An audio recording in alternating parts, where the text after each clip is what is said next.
আসসালামু আলাইকুম প্রিয় দেশবাসী, সবাইকে একটা সুখবর দেওয়া হলো।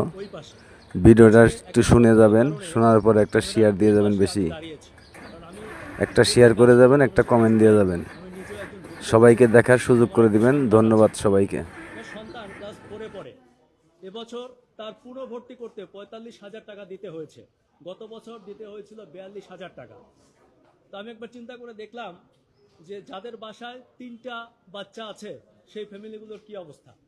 আপনারা জানেন যে বাংলাদেশের অধিকাংশ মানুষ মধ্যবিত্ত, নিম্ন মধ্যবিত্ত এবং নিম্নবিত্ত। আমাদের সম্পদ নেই, আমাদের বাড়ি গাড়ি নেই। আমরা যারা নিম্ন মধ্যবিত্ত আমরা মনে করি আমাদের সন্তানটাই হচ্ছে আমাদের সম্পদ। এদেশের মানুষ সারা জীবন সন্তানের জন্য সর্বোচ্চ করে। কেন করে?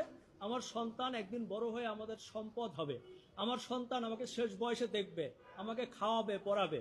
যেহেতু আমার জমি জমা টাকা পয়সা সম্পদ কিছু করতে পারে নাই, আমার সন্তানটা আমাকে শেষ বয়সে দেখবে, আমি আমার সর্বোচ্চ দিয়ে মানুষ করতে চাই।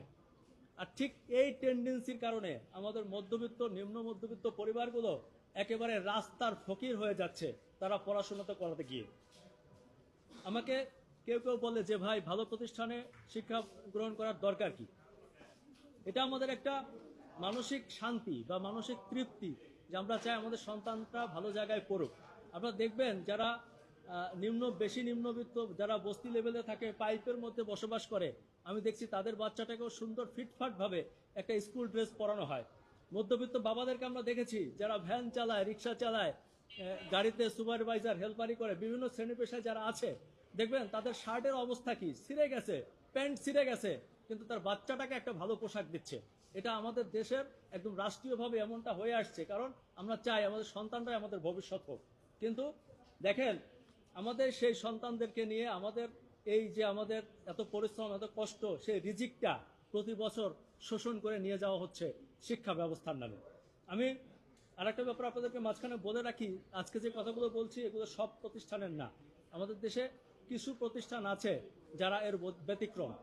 সবাই যেভাবে টাকা নিচ্ছে তা না, কিন্তু অধিকাংশ প্রতিষ্ঠান নিচ্ছে, এবং এ কারণে দরিদ্র আরো দরিদ্র হচ্ছে, নিম্নবিত্ত একেবারে রাস্তার ফকির হয়ে যাচ্ছে এই বাচ্চাদের পড়াশোনা করাতে গিয়ে। আমাদের কথা হচ্ছে, আমরা একটা বাচ্চা স্কুলে ভর্তি করালাম, সে ফাইনাল পরীক্ষায় উত্তীর্ণ হওয়ার পর প্রতি বছর কেন তাকে ভর্তি হতে হবে? এটা কেমন সিস্টেম? আমরা যতদূর জানি সরকার থেকে বলা আছে যে প্রতি বছর পুনর্ভর্তি ফি নেওয়া যাবে না। এই পুনর্ভর্তি ফির নামে দেখেন শিক্ষাটাকে একটা পণ্য বানানো হয়েছে এবং অভিভাবকদেরকে বানানো হয়েছে ক্রেতা। আর এই পণ্য